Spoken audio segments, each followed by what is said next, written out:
श्री राम के अयोध्या के राजा बनने के पश्चात एक दिन अगस्त्य मुनि उनसे मिलने के लिए अयोध्या आए। वार्तालाप करते हुए लंका युद्ध का प्रसंग छिड़ गया। राम ने उन्हें बताया कि किस तरह उन्होंने रावण और कुंभकर्ण जैसे असुरों का वध किया। उन्होंने अगस्त्य मुनि को लक्ष्मण की वीरता के बारे में बताते हुए कहा कि लक्ष्मण ने भी इंद्रजीत और अतिकाय जैसे शक्तिशाली असुरों का वध किया।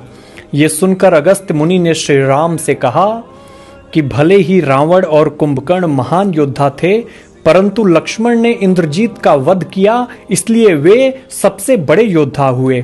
अपने भाई की वीरता की प्रशंसा सुनकर श्री राम अत्यंत प्रसन्न हुए और उत्सुकता से उन्होंने अगस्त्य मुनि से पूछा, इंद्रजीत का वध रावण वध से अधिक कठिन कैसे था? श्री राम की उत्सुकता को शांत करने के लिए अगस्त्य मुनि ने श्री राम को बताया कि इंद्रजीत को वरदान था कि उसका वध वही कर सकता था जो 14 वर्षों तक सोया न हो, जिसने 14 वर्ष किसी स्त्री का मुख न देखा हो और न ही 14 वर्ष भोजन ग्रहण किया हो।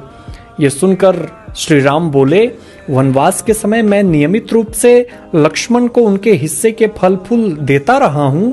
मैं सीता के साथ एक कुटी में रहता था, बगल की कुटी में लक्ष्मण थे, फिर सीता का मुख भी न देखा हो और 14 वर्षों तक सोए न हो, ऐसा कैसे संभव है? अगस्त्य मुनि श्री राम की बात सुनकर मुस्कुराए और कहा, क्यों न लक्ष्मण जी से पूछा जाए।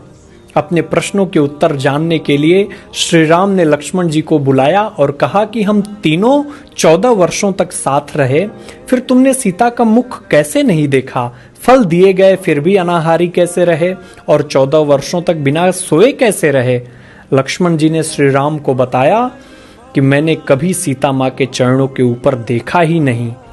आपको स्मरण होगा जब सुग्रीव ने हमें सीता माँ के आभूषण दिखाकर पहचानने के लिए कहा, तो मैं उनके पैरों के आभूषण के सिवाय कोई और आभूषण नहीं पहचान पाया था। आप और माता एक कुटिया में सोते थे, मैं रात भर बाहर धनुष पर बाण चढ़ाए पहरा देता था।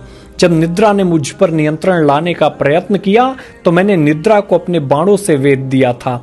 तब निद्रा ने हार कर स्वीकार किया कि वो 14 वर्ष तक मुझे स्पर्श नहीं करेगी, परंतु जब श्री राम का अयोध्या में राज्याभिषेक हो रहा होगा और मैं उनके पीछे सेवक की तरह छत्र लिए खड़ा रहूंगा, तब मुझे आकर घेरेगी। आपको याद होगा राज्याभिषेक के समय मेरे हाथ से छत्र गिर गया था। मैं जो फल फूल लाता था आप उसके 3 भाग करते थे। एक भाग देकर आप मुझसे कहते थे, लक्ष्मण फल रख लो। आपने कभी फल खाने के लिए नहीं कहा, फिर बिना आपकी आज्ञा के मैं उसे कैसे खाता? मैंने उन्हें संभाल कर रख दिया और वो अभी भी उसी कुटिया में रखे होंगे।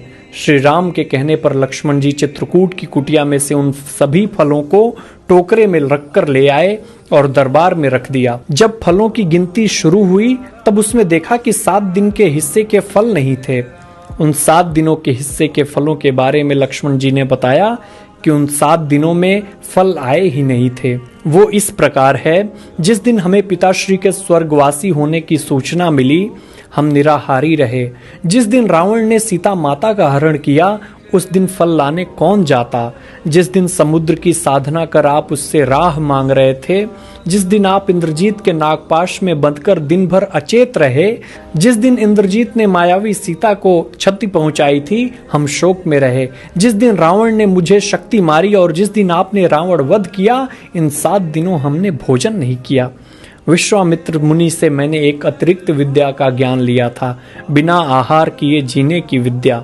उसके प्रयोग से मैं 14 साल तक अपनी भूख को नियंत्रित कर सका, जिससे इंद्रजीत मारा गया। भगवान श्री राम ने लक्ष्मण की तपस्या के बारे में सुनकर उन्हें हृदय से लगा लिया। जय श्री राम।